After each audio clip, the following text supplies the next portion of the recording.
Starts in 3, 2, 1, go.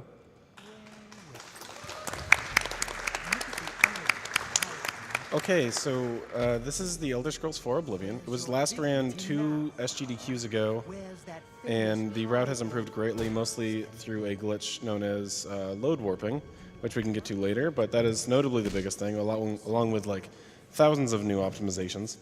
And so the first thing he did was equip Flare and Heal Minor Wounds. And so that's just he can heal, and so he can use Flare to aggro a few enemies and kill them as well. Not much we can really do at the beginning here. It's pretty slow, but it will speed up very greatly once we get out of the sewers. I guess we can do a little roll call then. So. Yep. I'm Garish Goblin. The Fun Cannon. I'm Bubbles Del Fuego. I'm His Bolts. And interesting enough, Garish has world record, Fun Cannon has second place, and we are tied for third. That's pretty cool. Oh, you can mention what happens right here. And the first trick is right here, actually. So we try to actually pickpocket the guard while we're already in jail, and that makes them very confused because you're already in jail, though they do have to catch you first. Which... You're not actually catching him. Sometimes it could be a little finicky if the guard doesn't There see we you. go. Yeah, there we go. So they try to arrest you while you're already in jail, so they can't actually do that. But it just brings all the NPCs in the room much, much faster. Yeah, it saves like 10 seconds. And he did a little flare there. The spell, not like artsy stuff. And to like begin the aggro on him, so he only needs to do 4 punches now, which normally takes 5 attacks. You aggro them to make them run faster, because normally they walk very, very slow. Oh, the 3-hit in the... Ooh. An aggro one of them makes all of them aggro on you, so you can just aggro one and then run ahead, and the rest of them will carry. The one that matters here is Reynold. That one, as long as she's out in front, it'll spawn out these 3 enemies, and then once they're all dead, it just progresses the story as fast as possible. And they'll spawn right there all the time, always. And the game is run on the easiest difficulty and make sure you one-shot them pretty much every time. And once again, you're just getting them ready so they're 1 hit away from being aggro. Sometimes, even though you'll do 3 fireballs, he'll still be 2 hits away. But you just got to be safe. Just constantly cutting off what he says. Yeah, so here coming up is actually one of the only orange, like pure RNG sections.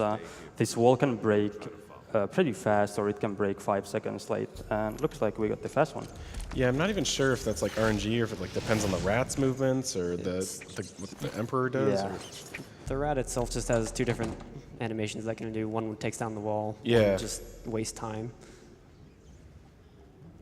And yeah, this is just the sewers. You're just going through and you're trying to escape. It takes about like 5-6 minutes or so, and like, or more like 6 or 7, and just pretty much pure movement optimization at this point. And I guess we can mention why we chose the high elf female. That's the tallest character in the game, and for some reason, there's like a programming ratio that just means that if you're taller, you move faster. Bethesda. Yeah, so. And that's about it. So just clearing through the hallways, knowing when the audio is going to come so you can see him tilt down to click continue. It's extremely highly optimized, and the time goes down really, really far by Goblin, just completely coming into the community and owning it. I think he's done that before with a different one as well. But yeah, this is, you just start, you try to get good RNG, you try to get good aggro, you try to get good enemy kills, and then you just walk for a little bit, and then you do it again, and then you start getting drugged up. Yeah, this first section is definitely the worst part of the run, I would say. Yeah. It's just really boring. There's really nothing much going on. Once we get the drugs, things are gonna get way more interesting. Yes. All right, and now we're back to probably the most like troll part of the sewers. Easily the hardest. Yeah, it's not even like a difficulty thing, really.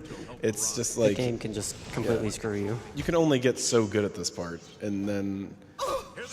Yeah, people have to run a certain amount. You have to make sure, like, right there.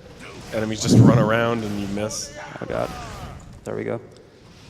So you actually do want to keep the... I actually want to hit Glenroy here because he can do some weird things if I don't. Yeah, you want to, if you hit him, it somehow makes him not mad at you anymore, and then it stops the aggro of the future patch of enemies that are trying to attack you, which you don't want them to be aggro because the Emperor won't talk to you right here, and the Emperor needs to stand right there to talk to you.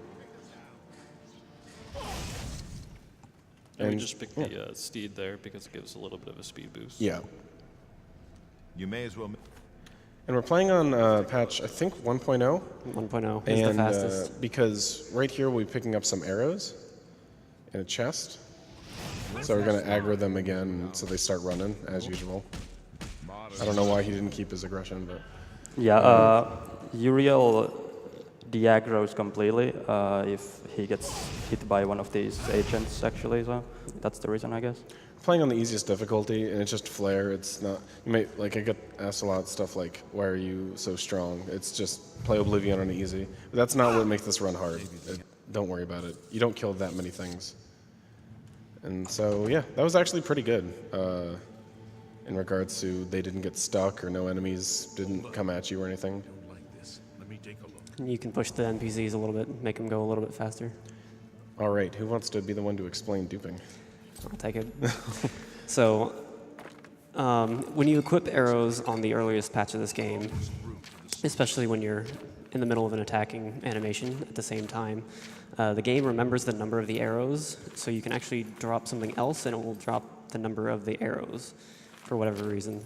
So you can also do that with scrolls as well, and that's the one that hasn't been patched. So you have to down patch for arrow duping, but not for scroll duping. But that pretty much takes care of everything we need for the rest of the run, outside of a couple other things. Yeah.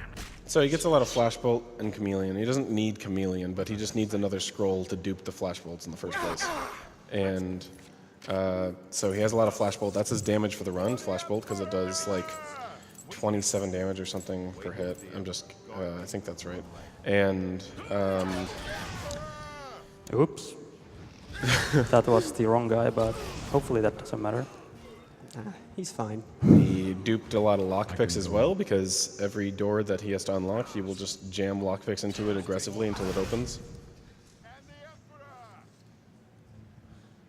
And then, so sad, the Emperor died. Couldn't save him. Yeah, you spend plenty of time talking about how you're grieving him. Nightblade is actually the fastest class. It gets you both athletics and speed, I believe, something along that lines. But it's the only default class that actually gives you both. And yeah, as soon as we're out of the sewers, we're gonna head to the outside area and get some skooma immediately, which gives you a strength and speed attribute, which lets you carry a lot with strength and also lets you move fast, which is good because we're going to have like 400 skooma, which is going to normally weigh you down because they each weigh half a pound. And, oh, we're going to Bravel to do it. Okay. Yeah, there are two guys who sell skooma in this game. There's Shady Sam, I think his name is. Yep. He's outside Imperial City, and then there's the guy in Bravil. It's actually, I think it's faster to do the Imperial City guy in RTA, but you don't want to mess with the muscle memory, and also yeah. there's a lot of parts in this game where you need the clock to be at the right place. And it would be just not good to just change your muscle memory completely for a marathon run, just for the sake of like 2 or 3 seconds. So that's also the reason we duped 5 or 10 potions so that we can sell them for skooma. So yeah, you need to be able to afford 1 skooma, so you sell 10 potions. Oh, your character is beautiful. Oops. Yeah, that's a bad thing. I actually drank the skooma. You're getting eager. Kind of a problem. Yep.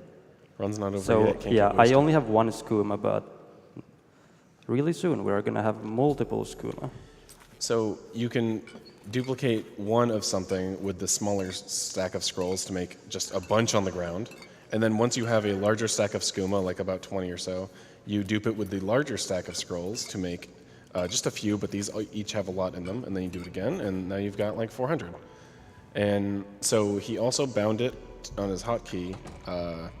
So he just like consumed like 4 or 5 from his hotkey. And you can do 5 max from 1 spot at a time. And then But the fastest way to go, as we'll see right here, is 4 from the hotkey, and then going into the inventory and using 4 again to be using 8 at the same time. And this is called an 8 stack.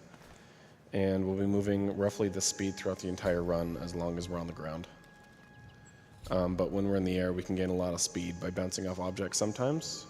So those are called skooma jumps, and you'll see one in this upcoming Oblivion gate. And also, he's already just doing the first Oblivion gate. Yeah, this segment is probably the hardest, one of the hardest ones to get perfectly right, since there are, I think, 2 skooma jumps and lots of movement stuff, and then at the end there's pretty random fight that can go either really well or pretty poorly. Yeah, already at the beginning there, he skipped pretty much the entire outside area by jumping around the gate because you've got enough speed, and the air strafing is really, really strong in this game. And to get to the final sigil in this level, you need to, or like the orb that if you destroy it, the gate's dead, and you're not. You have to run down that way and get a key from a guy, or you can just like jump off this ledge and nudge some collision with your body at high speeds. It's a little tricky. It's just kind of like just being used to the controls in the game to get it, and you'll fly really high up. And yeah, that's just, yeah.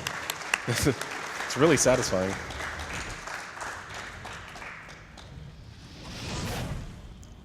And right here, we'll be setting up our first... Second. Well, second, yeah. So this is the only Oblivion gate you need to finish, is what I'm trying to figure out to say. So later on, we'll be load warping to that door to just say that we finished Oblivion gates later on instead of actually going all the way through them, because every Oblivion gate in the game shares the same final cell. So we let Mattias know that we've finished the gate and we are ready to go save Martin, who is hiding in the church inside of Kvatch. The enemies in this town are a lot of times very, very, very trolly. They run away from you, they dodge you, make your life terrible, but that actually went really well. Yeah, that was almost that's perfect. It's one of the best I've ever seen. Like, they all ran towards you, they didn't like zigzag. All right, there's Martin, he's out of there. And we have to go to Masark, and we don't have to do it now, but it's on it's on the way. We're already scrolled at this point on the map, and so we might as well just go here. It's actually an intended sequence break. You're supposed to get this item for the main story at some point, but the developers left dialogue in the game so that you could get it early, and it completely intended. So later on in the game, you'll like talk to Martin and Joffrey, and then you can just talk to them again, and then they're like, "Oh, you did it! Congratulations!" So this is just a lot of really quick movement through the place. So I suppose there's room for a donation. We have $50 from the Dark Adonis. What Skyrim mod is this?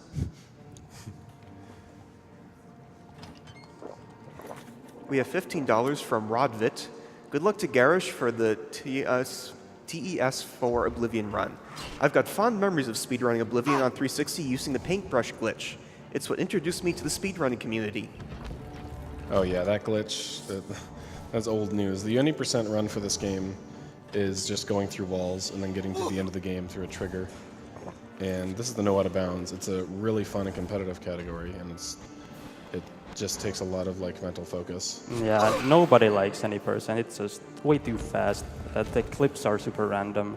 Yeah, you don't like it, but you played it like 4 times and got good, so. I guess so. And here's the first load warp. So he's going to load a previous save real quick, and then he's going to try to open the next door and hit the escape menu at the same time, which will confuse the game, and try to load the area in the save, but the character that you have in your other quick save. So right after he duped Skooma, he made a save file really quick outside of the door to the Wayne and Priory. And then he just quick saved after getting the stone and brought it right through. So his character from inside the dungeon is just back here, so he doesn't have to do any of the backtracking. These guys can be super dodgy sometimes. You're back. In general, the AI in this game is like, they strafe super fast, and since the flash bolts travel pretty slow, it can be super difficult to hit enemies sometimes. So we're actually going to skip the inauguration process for Martin here, just by leaving after opening the door. It continues running in the background, but we can go off and do other things that we need to do. And yeah, during this time, we can spend some time just completing another quest early before we need to. And we're going to get a Daedric item. So right here, we're going to go get the Umbra. And for this to be like a legitimate Daedric item, we need to do a Daedric like shrine quest to get it. So we can't just pick up the Umbra, which in itself is a Daedric item. We can get the Umbra to trade it for a different one, though. So we're going to get this and then trade it in for the Mask of Clavicus Vile. And which is in itself is a bug in a sequence break. It's supposed to be level 25, I think, to be able to start the quest.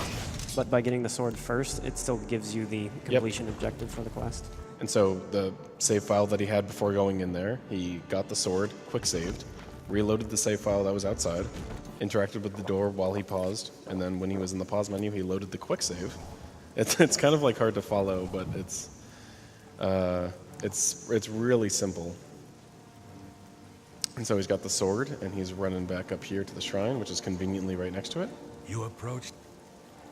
And he needs to actually set the flag so he can speak to the shrine in the first place. And probably the best skip in the game, dog butt skip. Dog butt skip, Yep. found by Yimmery Yams. If you talk to the dog, specifically on the statue, it gives you none of the dialogue. You normally have to wait like a lot longer and go through some more dialogue, but if you talk to the dog's butt, it just lets you just get straight to the point. One of. It is good to. And he's gonna go collect a bunch of books, but before he does that, he wants to make sure that he can get back here without having to fast travel and run up every time. So he sets a load warp location for that. And one thing to note about load warping is not every door actually works. Sometimes if you load warp into an area, certain things despawn when they shouldn't. Yeah. Especially NPCs' clothes, but sometimes doors as well. So you can get into pseudo areas. Good work. So at Wayne and Priory, he made that save file on the outside, but if he made that save file on the inside looking out, and he did a load warp, and he was leaving the building upon that, the buildings would be there, but no collision, and it would just be funky. He's actually going to wait until about the time that shops start opening, because the next thing after Tarmina here, he's going to have to actually interact with his shop owner.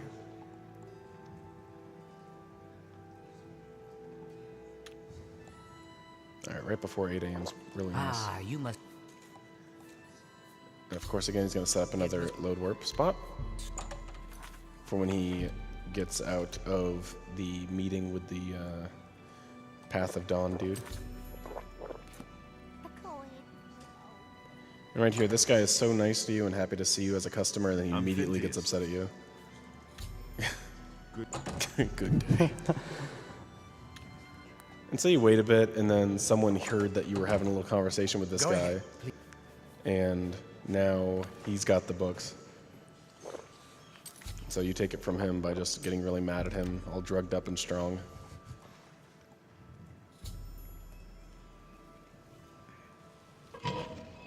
And we just couldn't wait to get back into the sewers again. We're actually going to go this way on purpose when you're supposed to actually go to Boris right now. But if we did do that, Boris would take forever to actually get through the sewers. He tries to kill every single enemy. It's just not worth it. So we're going to actually come all the way to where we're supposed to go, drop all the aggro by quick saving, quick loading, and then waiting for him. Nice. That's the hardest scuba jump in the game. That's Saves like 2 seconds. saves 2 seconds. I really wanted to get that. Like I practiced that so hard today just to get I'm it. so happy. So he's done this glitch earlier in the run, but if you just quick save and reload when you go through into a different cell, even though if you didn't quick save and reload, you would still have enemy aggro on you and you can't wait or fast travel. But if you just go through another cell and there's no enemies around you, you can just quick save and reload, and there's a good chance that no enemies will be on you. And then he was able to wait, and then Boris can travel all the way through without having to fight any slow enemies. And so that's your meeting with the guy.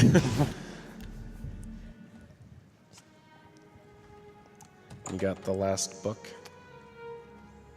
It can be pretty hard to do this. Open the door and pause the game at the same time. I don't know if it's frame perfect, but probably pretty close to that. Yeah, we found it to be a lot easier with like a mechanical keyboard type. Yeah. And as long as it's between, I think, 11:45 and 12:30, or something like that. It's around there. Then you'll be able to mark. That's why that's the only reason really in the run why time is important. You can be super vague everywhere else, but you need that to line up specifically, because if it's like 11:35, then you either have to fast travel somewhere else and come back, or you have to just stand there and wait for like 10 in-game minutes, which is kind of a while. It's like a whole minute. So yeah, now he doesn't have to worry about time anymore. It's definitely one of those runs where the more you progress through the run, the easier it gets. But it's a real struggle in the first half. Do you guys know that you cannot escape the Master's Vigilance? Yeah, I heard that. Oh, he almost Tired told to us. say it. So you just kind of run past all the cult members here, and steal their book, and instantly leave. It's the last room. Can he say it? You must put yourself in their shoes and see how confusing this would be. And so as soon as you get out of that room, you just load warp out, because you needed to get So you can either wait for Mancart Cameron to go through the portal to get that notification, which takes like 10 seconds, or you can just quickly leave and you get the notification saying that he left. And then once you have that, the flag for the quest finishes, and then you can just, by the time I'm done describing it, he's already starting his next one. As he load warp all the way back up to Cloud Ruler Temple, and he's on his way to kill the spies for Joffrey. And if you want to know who the spies are, then you got to play this game casually, because this is going by way too fast. But I really hope you play this game casually. If you haven't, this is literally one of the best games of all time. He's waiting here specifically for about 7 a.m. That's where both spies end up going to their house together. Otherwise, they can be in other random parts of the city, and it's hard to track them down. I don't know why. We used to have to just the route, just kill one in the house and one by like a shrine, but... Oops, you didn't mean to do that. So you can see me making some save files randomly. They don't make sense right now, but they'll make sense later in the run. So he just auto-block picked about 50 times until he got it. Just get clocked. This is one of the shortest segments in the run, but there's like so much to do in that small amount of time.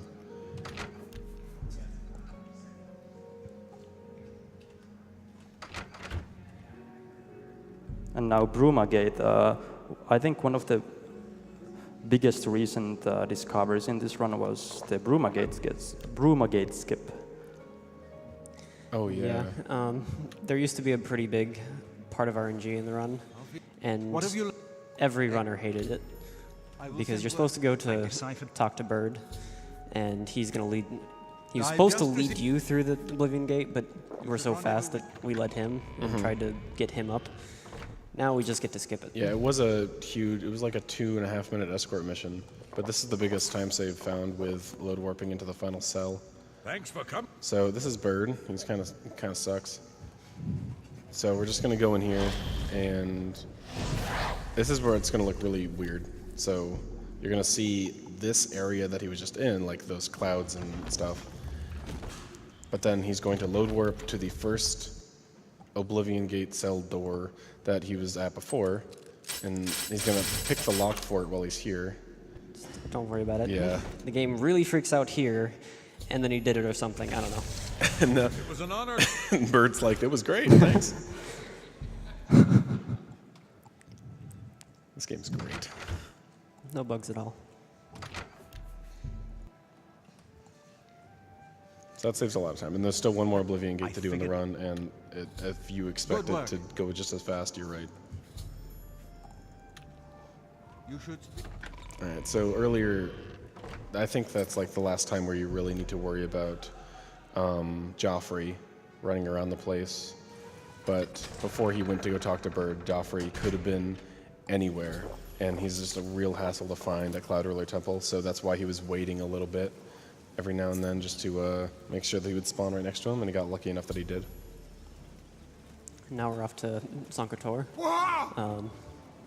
it can be a big spot of RNG as well, just from the ghost activity, because there are 4 ghosts that you have to kill through the area. Yep.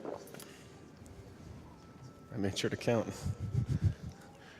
And there's you only need 1 piece of armor, and Joffrey's like, there's 1 piece of armor here, and so, yeah, and then Martin dons all the armor for the final Great Gate battle, and he can die really easily during it, so we kind of wish this armor was a little bit stronger, but as long as it's fast, we do it. So this is like one of the biggest and coolest movement tech areas of the run. It's just so like fluid, and you have to make sure that you don't get stuck in anything or be too slow or lose your way, because all the skooma recharge points that are just almost always going to be the same. And you'll notice the bar on the top right keeps track of the skooma, so it lets you know when it's depleted. And there's like a fourth of a second where you can reconsume skooma from your hotkey, and you won't stop moving. And it's really hard to time that, but as long as the fluidity keeps going throughout the entire run, it can really make a difference in your time.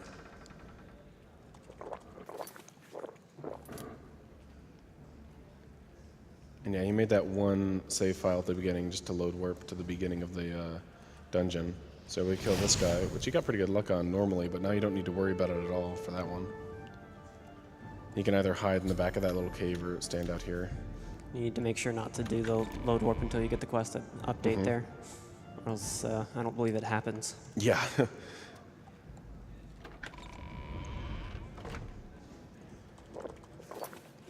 So this next ghost coming up is the heaviest RNG in this part of the run. If he doesn't walk out of his little cell, He's shy. just like that, There's all these people watching. wastes about 10, 15 seconds, something like that. Yeah. And of course, because it's a marathon, we didn't get the best RNG, but whatever. You got the sewer jump. That's all you got to care about. Yep. And that should be the last one. Yeah, if you load warp back here, like first try really fast, it saves like a second, but there's no real consistent point. And you quick save reload, and then wait, and then all the guys should be back this year. There it is.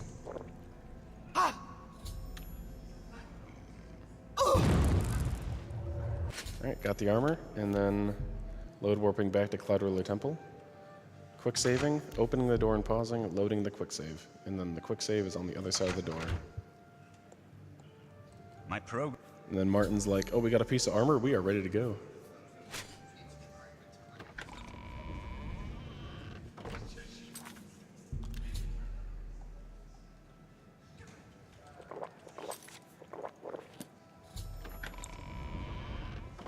So here we're just gonna alert the leader of Burma that we're planning to pretty much draw all the fighting here and make the Great Gate spawn.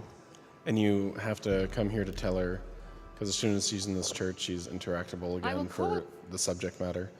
And she's either offering you to like, I'm not ready, or we need more of an army, or let the battle begin. And we're just like, let's just start fighting now. Because you're like a one-man army in this run. All the people that are there to help you down there just either hit you or miss, or or Martin does all the killing, and that's the one thing that can ruin the run here, is just Martin dying. Unfortunately, there's not much we can do to really speed this up, because it's just a certain amount of real time that has to pass before anything will really happen. So you can actually walk away and like despawn all the enemies and make sure nothing really happens, but that also doesn't really help for the final load warp later. And after he comes out of the Great Gate, there's a few enemies that are here, and sometimes like eliminating a lot of the final wave of scamps that are there will reduce the odds of a scamp being outside of here as well. So there's just it's annoying mostly just because Martin can die, and it's an auto scroller, but you still have to like focus a little bit. And it's a good time for donations. He's just going to wait for enemies to spawn and then get into the Great Gate and then make sure Martin doesn't die. He's cool with it. We have $150 from Rebang Bang. Stop right there, criminal scum. You've stolen my sleep schedule. So much respect and thanks to everyone involved with SGDQ this year. You're all doing a fantastic job. Put this towards runner's choice.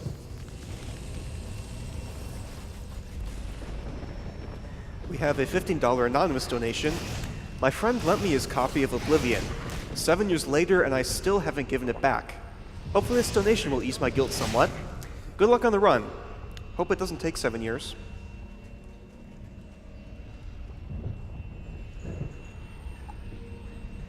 We have $10 from Oblivion Walker. Best Elder Scrolls game ever. Let's give a few septims to Doctors Without Borders, me, and the Discord Oblivion speedrunning team. Good luck to Garish. When is crash percent?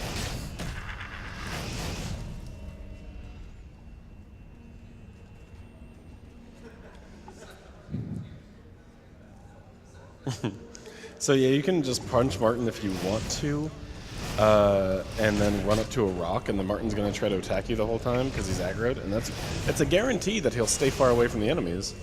But it's not only is a lot less action-packed, but you'll have to come back down here when there's a lot of enemies.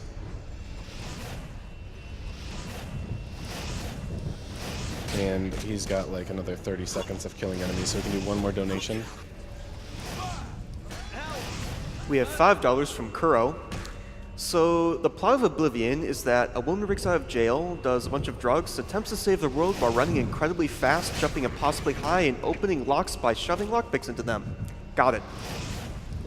I'm not even sure if the character is aware that he's saving the world.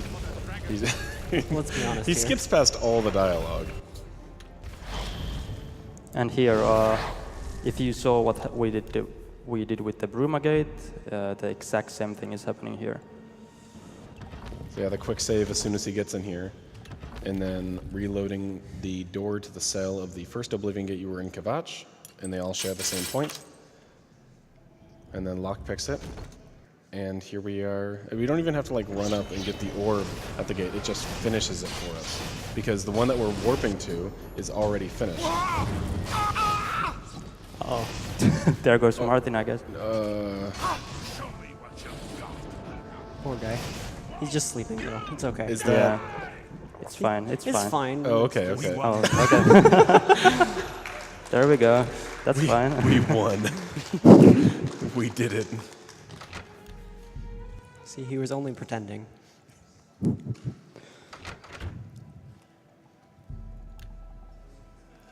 And so he waits for Martin to like stop being dead and come back up here. And he's gonna somehow learn a spell that opens up a portal to paradise.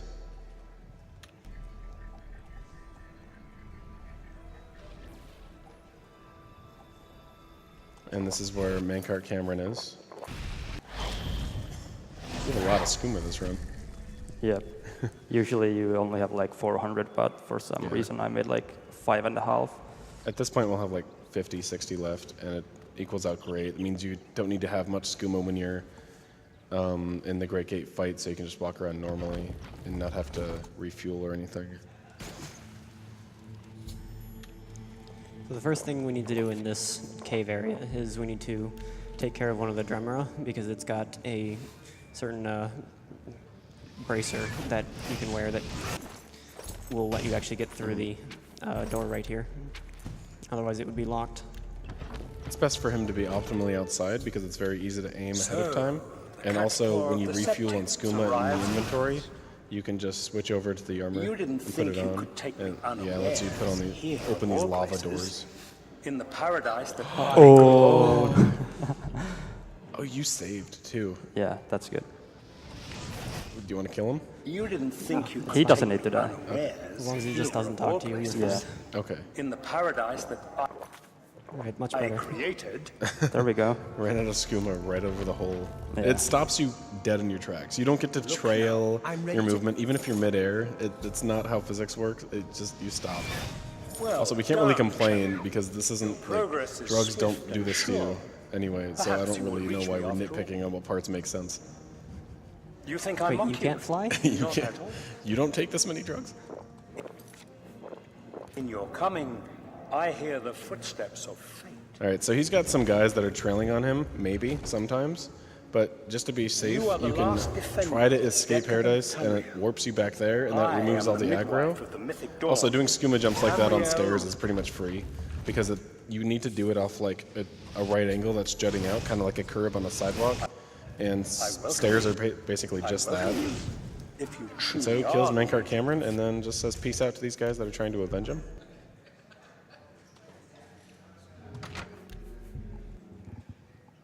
And now it's just the last part of the game coming up. Blade. You found. All right, so we killed Mankart Cameron, got his stuff, and now Martin is going to save the world.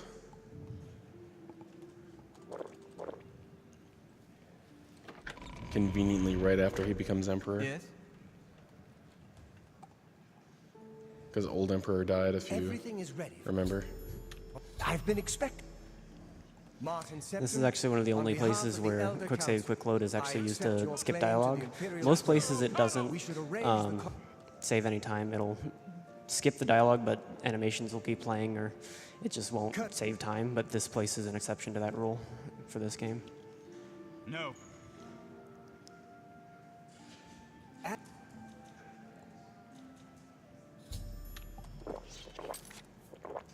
All right, the last skooma stack of the game. And just heading into the final area, and suddenly everything is just burning and dying. And you'll see the biggest creature in this game, which you can't fight. So thanks Skyrim for giving us creatures that are big.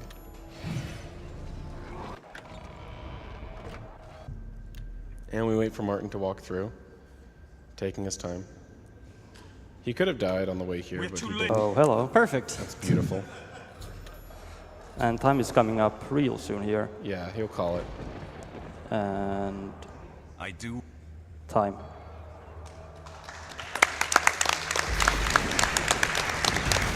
I think we got a 3703. 37? 3703. That's pretty good. It's pretty good. Not bad at all. Yeah. And so yeah, you can just see new emperor turned into a dragon with the power of the Elder Scroll and the necklace. And knowing that Martin was played by Sean Bean, you can probably guess what's going to happen. It's gonna be okay, right?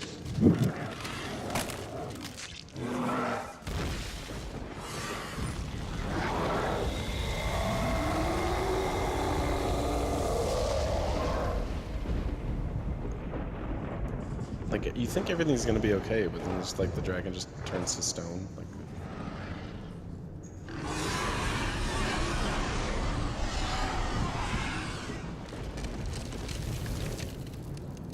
guess we should have got the rest of the armor.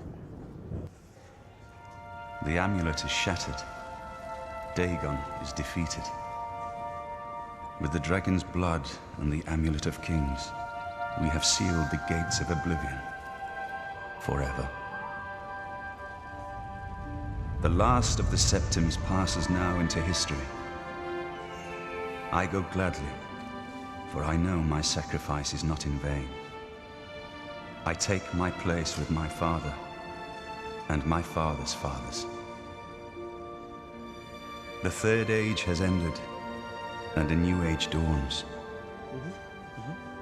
When the next Elder Scroll is So, written, if you want to learn this game, shall be if you want to scroll. learn anything about Elder The Scrolls shape of the speedruns, future. The fate of the speedrun.com/Oblivion, we have all the resources, These things the leaderboards, now everything over there. So, Yeah, belong open to you. Discord. Fairly active runners teach you everything. We've got mini tutorials in almost every part in the game. Ask any of us how to do anything. And we're really thankful